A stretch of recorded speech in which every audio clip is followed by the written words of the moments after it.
Quantas vezes perdoarei a meu irmão?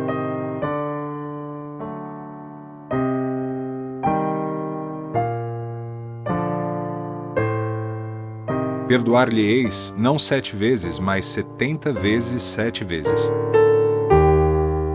Eis uma dessas palavras de Jesus que mais devem atingir a vossa inteligência e falar mais alto ao vosso coração.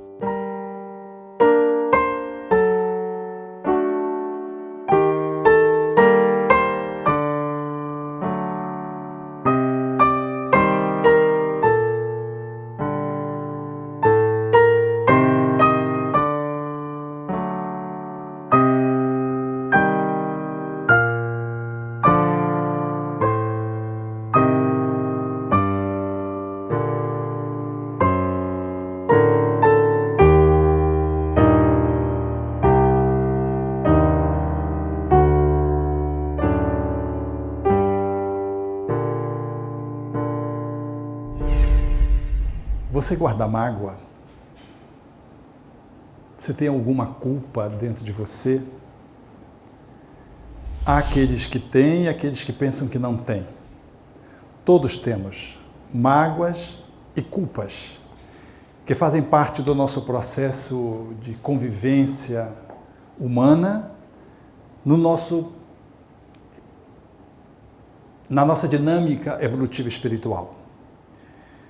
O primeiro passo, talvez, seja poder compreender de que mágoa e culpa são processos habituais que comparecem no nosso cotidiano, sem que isso precise necessariamente nos envergonhar. A mágoa é alguma coisa que a própria palavra, a etimologia da palavra, já é, quando a gente compreende a etimologia da palavra, já é muito libertadora, porque mágoa significa má água, água ruim. Então, quando nós guardamos mágoa, nós estamos guardando algo de ruim dentro de nós mesmos. Às vezes nós temos vergonha de dizer que estamos magoados. É mais fácil até de dizermos que nós nos sentimos culpados. Mas mágoa nós temos uma certa resistência, como se isso nos desqualificasse.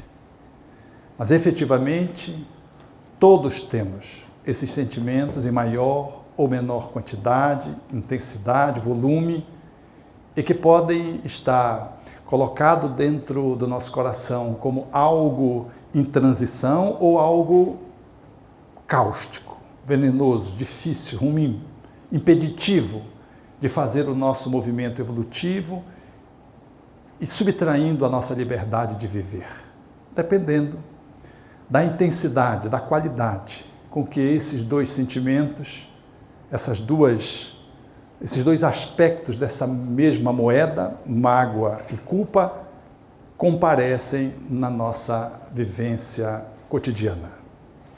A antítese desses sentimentos é o perdão. O perdão não deixa de ser uma forma de doação e é uma caridade. A própria expressão perdoar é doar em função do outro. É uma forma de nós nos libertarmos daquele problema, daquela dificuldade, daquela ofensa. É o ato de fazer esse movimento de doação de tal modo a poder fechar um ciclo. O perdão, portanto, é uma virtude que fala do ato de fazer uma movimentação que diz respeito à amorosidade. Nós, seres humanos, não entendemos ainda o sentido do perdão. Então, as pessoas não entendem direito o que é perdoar. Nós confundimos aquele perdão superficial com o perdão que Jesus nos ensinou, o perdão incondicional. Quando ele diz perdoar 70 vezes, 7 vezes, nós fazemos a conta, vai dar 490 vezes, que bom, só isso? Não, mas é uma figuração alegórica. Jesus quis dizer como um número infinito, ou seja, você precisa perdoar de forma incondicional todas as ofensas que lhe forem dirigidas. Na verdade, essa questão é uma das mais difíceis, que nós temos que trabalhar ainda nesta existência. Perdoar é um ato que está além do humano. Ele requer a dimensão do espírito que somos, na nossa essencialidade. Perdoar alguém que viola a nossa confiança, alguém que mata um nosso filho, alguém que estupra, crueldades, essas dimensões, por exemplo, de ofensas, de agressividades, e perdoar-se por ter feito alguma dessas coisas citadas, é uma dimensão de gravidade e de intensidade que só o ser humano, se colocando numa perspectiva sobre-humana, só sendo um ser transhumano, ele é capaz de poder lograr, experimentar um trabalho de dissolver a mágoa, se alguém me fez, ou a culpa, se eu fiz para o outro. O Cristo, muito sabiamente, diz: dê a outra face. Ele sugere que nós tenhamos uma reação diferente àquela que, se alguém te fez algo que não foi legal, puxa, não tem como eu olhar de um outro jeito? Ou eu vou responder de bate-pronto e vou fazer a mesma coisa e vou ficar ali alimentando aquela mágoa, regando. Então, quando nós nos sentirmos magoados, entristecidos, ofendidos, no olhar da doutrina e o meu também, o ideal é que nós consigamos acolher, entender o porquê, eventualmente, aquela pessoa agiu daquela forma. Qual era o sentimento que o moveu naquele momento para que ele fizesse ou te dissesse alguma coisa que te feriu, que te magoou? Porque a questão não é perdoar as ofensas, não é esquecer o que aconteceu, é simplesmente não se ofender e não se magoar. Aí fica mais fácil de entender. Quando você é realmente humilde, o que significa ser humilde? Significa não se achar melhor do que ninguém. Então, se você não se acha melhor do que ninguém, na verdade, você acha que todas as pessoas têm um valor significativo e que não é maior do que o seu, você simplesmente não se ofende. Alguém tomou o seu lugar, alguém ocupou seu espaço, alguém passou na sua frente, isso não configura mágoa. E você não tem por que guardar rancor. Você passa a ver as pessoas quando um determinado comportamento, em vez de mal, você vê infantilidade. Em vez de um ataque pessoal, você falta de maturidade. Então, com isso, você não se ofende. E com isso, não guarda mágoa. Se você compreendendo o outro, é muito mais do que perdoar. É você conseguir permitir que o outro perceba o que ele fez, que descubra uma maneira com a sua ajuda de fazer a reparação e que ele se sinta quite e você também em relação àquela situação que eventualmente possa ter magoado ou alterado ou prejudicado qualquer uma das partes. Então, quando você percebe que aquilo não foi para você, que aquilo é uma questão mais dele do que direcionada a você, você consegue perdoá-lo. Né? Não necessariamente esquecer, mas apenas saber que aquele foi um momento transitório e que ele fez aquilo impensadamente ou pelo menos inconscientemente e que você o perdoa, se liberta primeiro, depois liberta o outro. Então, em vez de trabalhar esquecer a ofensa, esquecer a mágoa, o negócio é trabalhar não se ofender e não se magoar. Quando nós perdoamos alguém, não é propriamente a pessoa. Nós perdoamos a pessoa dentro de nós.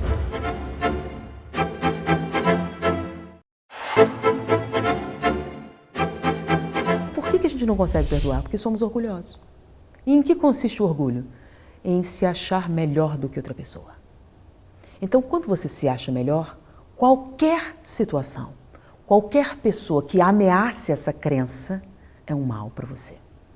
É algo ruim demais. E qualquer um chamar a atenção para o fato de que você não está nessa posição que você julga estar, leva a rancor, leva a mágoa. Culpa e mágoa, eu disse que todos nós tínhamos, porque faz parte. Você foi sentar e pisou no pé do outro. Se sente culpado, pede desculpa, a pessoa logo desculpa você, porque foi uma agressãozinha.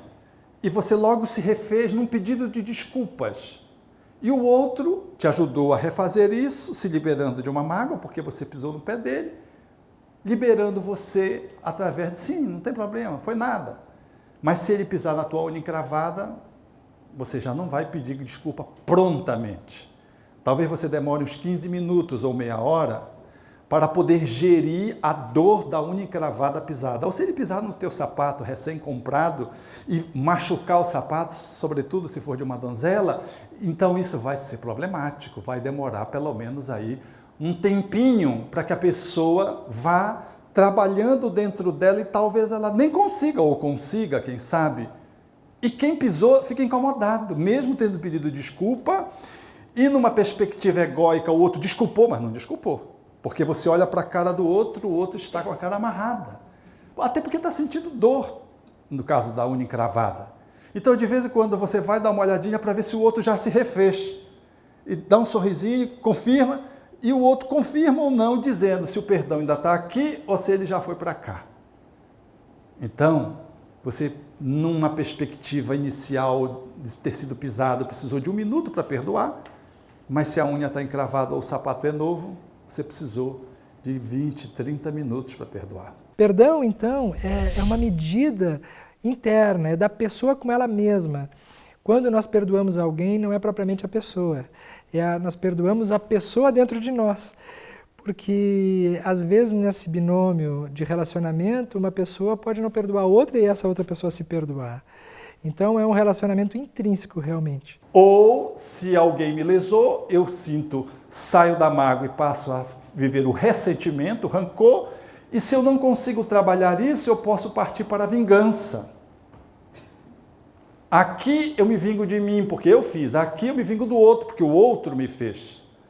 Vejam que é uma moeda com 2 faces, que vão se entrecruzando. E se eu continuo nessa perspectiva do não perdão, eu continuo aprofundando o meu desequilíbrio, seja da culpa, seja da mágoa ou do mix, que habitualmente acontece, e aí eu vou para um processo de disfuncionalidade. Porque dependendo do tamanho da mágoa, da dor, daquilo que nós guardamos dentro de nós de negativo em relação a uma ofensa, a um problema qualquer, nós podemos somatizar e transformar isso numa doença física. Uma pessoa, ela pode esquecer um fato da sua memória consciente, mas ela não superar a mágoa. A mágoa, uma vez não superada, ela pode ser esquecida da memória, ela pode ser esquecida do aspecto consciente, mas ela pode se transferir para uma célula e se transformar numa úlcera, se transformar num câncer, se transformar numa doença. São as doenças psicossomáticas. Que vai fazendo com que a pessoa se adoeça ao longo da sua vida, sem perceber que a causa, a origem está na falta ou na ausência do perdão. Quando nós não nos perdoamos, é como se nós voltássemos ao passado, que vira presente, e esse presente traz em nós todas as sensações do que vivenciamos antes.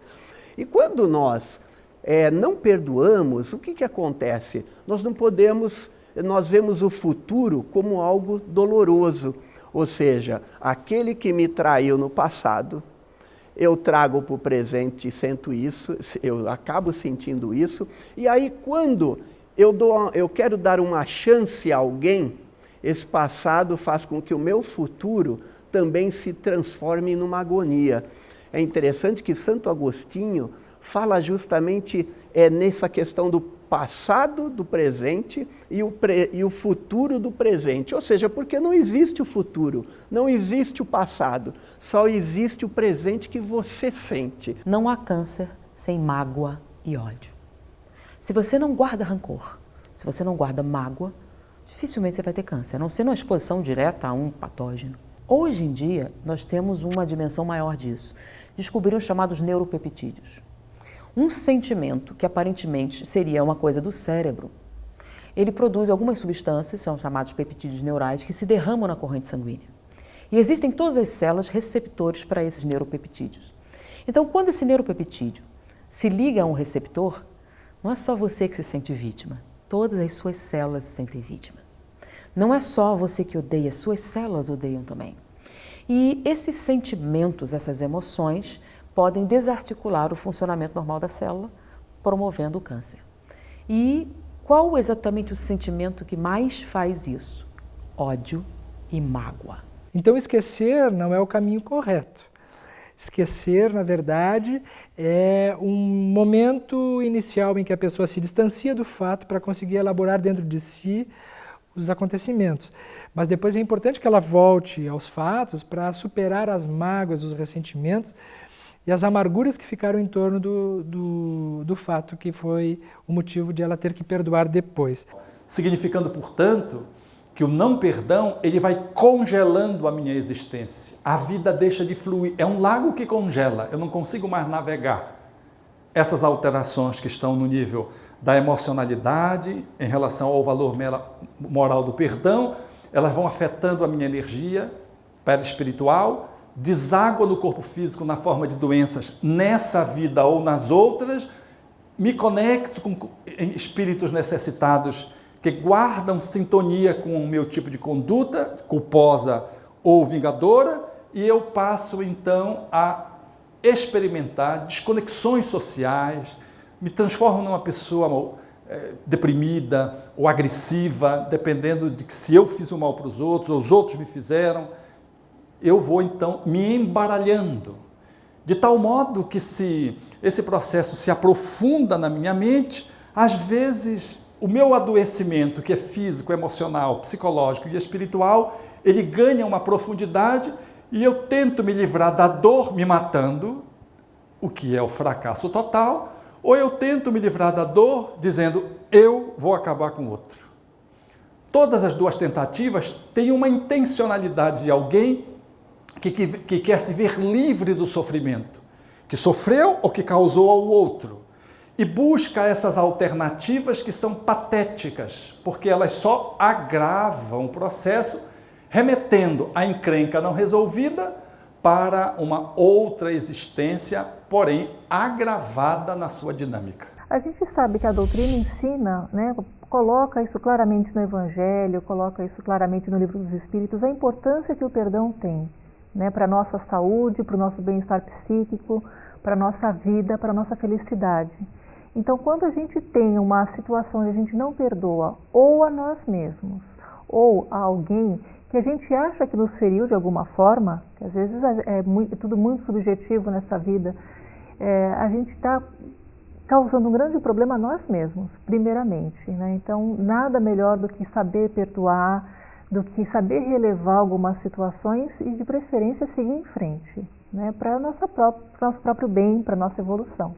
Por isso, Jesus diz, reconcilia-te com teu adversário, enquanto estás a caminho com ele, para que ele não entregue ao juiz, o juiz não entregue ao oficial de justiça, e este te encerre na prisão, que é o novo corpo, e não sairás de lá até que tu pagues o último ceitil, querendo significar que se eu não me reconcilio comigo ou com outro na relação comigo, eu jogo o meu processo para o mundo espiritual, a minha consciência, que é o juiz, me culpa, a minha consciência me conduz aos oficiais de justiça, que são os bons espíritos, e eles me ajudam a eu fazer o recaminho, reitinerar o meu descaminho, voltando atrás, portanto, no processo libertador, fazendo a internação no novo corpo, ou seja, reencarnando e trazendo no corpo os desafios necessários para que eu possa me liberar das dificuldades em que eu fiquei absolutamente congelado. Então, para que nós não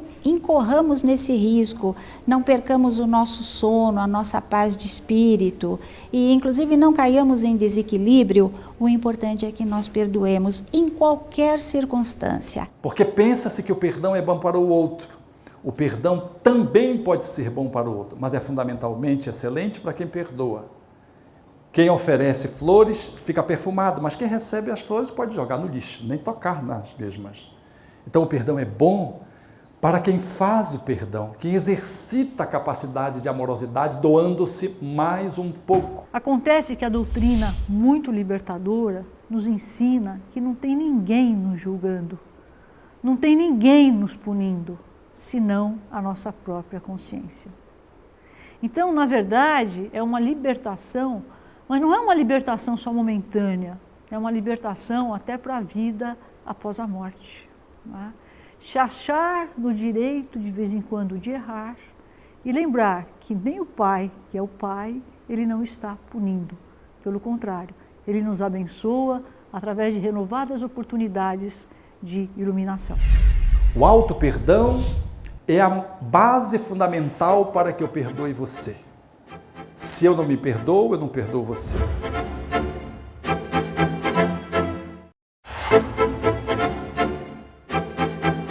Como perdoar a si próprio? Todos nós erramos. Todos nós erramos. E quando nós erramos, nós nos culpamos, não é verdade? E por que nós nos culpamos? Porque todos nós temos o senso moral dentro de nós. Né? O próprio Livro dos Espíritos nos afirma: todos têm a noção do que seja o bem e o mal. Então, quando nós erramos, nós sabemos o que é certo, nós sabemos o que é errado. E quando a nossa consciência aponta para o erro, ou melhor, sempre ela aponta para o erro, né?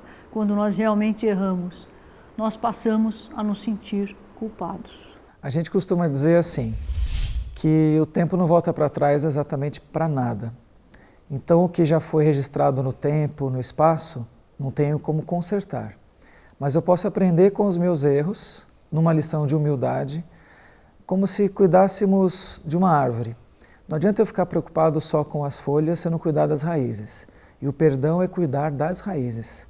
Eu preciso ter a base bem equilibrada para ter um tronco, folhas e frutos que deem bons resultados. Toda vez que nós exercitamos o perdão, não como forma assim de esquecimento ou de se oferecer ao abuso, mas nos libertando do passado e olhando para frente, nós estamos trilhando o nosso caminho evolutivo. Nesse caminho, há que fazer o que Allan Kardec propõe em o livro O Céu e o Inferno, que são 3 passos básicos: arrepender-se, a expiação e o movimento de reparação. O codificador é de uma beleza e de uma propriedade quando ele coloca o arrependimento e não remorso.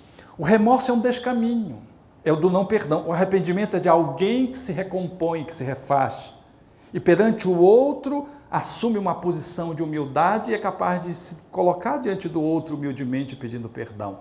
Ou reconhecendo a sua falta, ou fazendo esforço para perdoar o outro que veio ao seu encontro, solicitando a atitude de perdão. E esse desconforto, ele vem junto com o arrependimento, às vezes se segue e vai desaparecendo à medida que nós fazemos o 3º passo que Allan Kardec propõe, que é o da responsabilização pelo mal que fizemos, reparando o mal. O Espiritismo não é uma doutrina na qual nós nos libertamos dos males que fizemos só pedindo a Deus e Deus me perdoa e está resolvido. Nós não transferimos a responsabilidade de refazer os nossos passos a alguém, nem ao divino.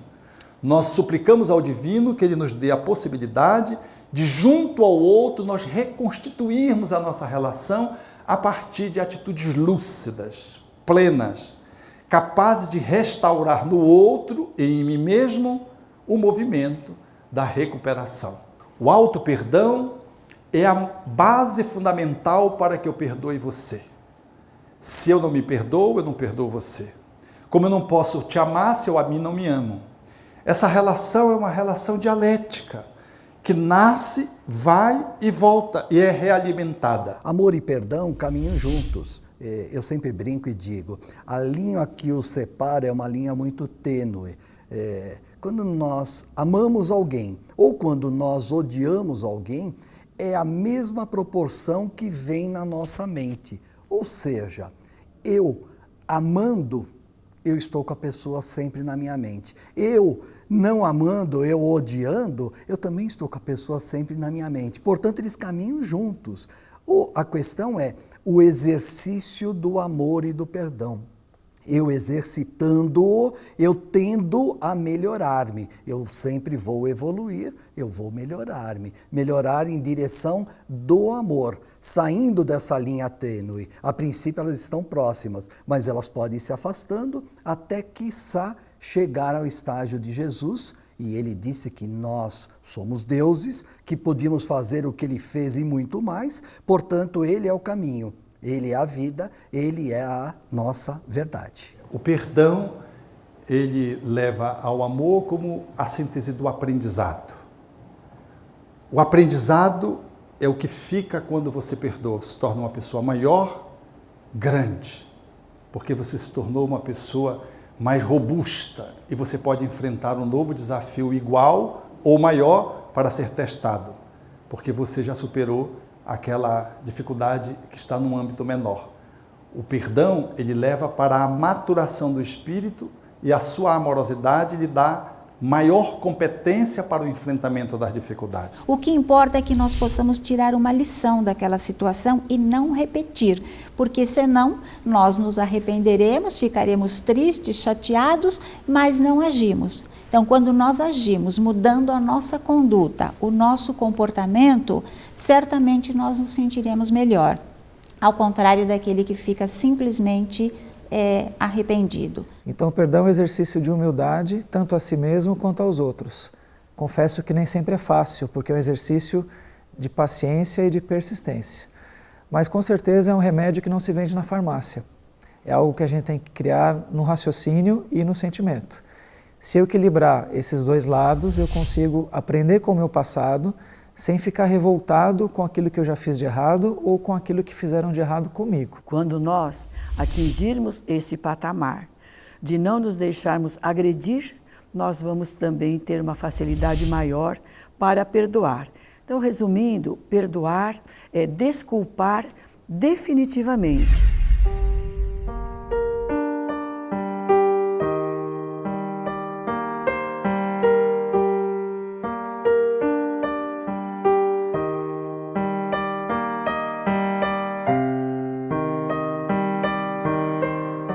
O verdadeiro homem de bem é aquele que pratica a lei de justiça, de amor e de caridade em sua maior pureza.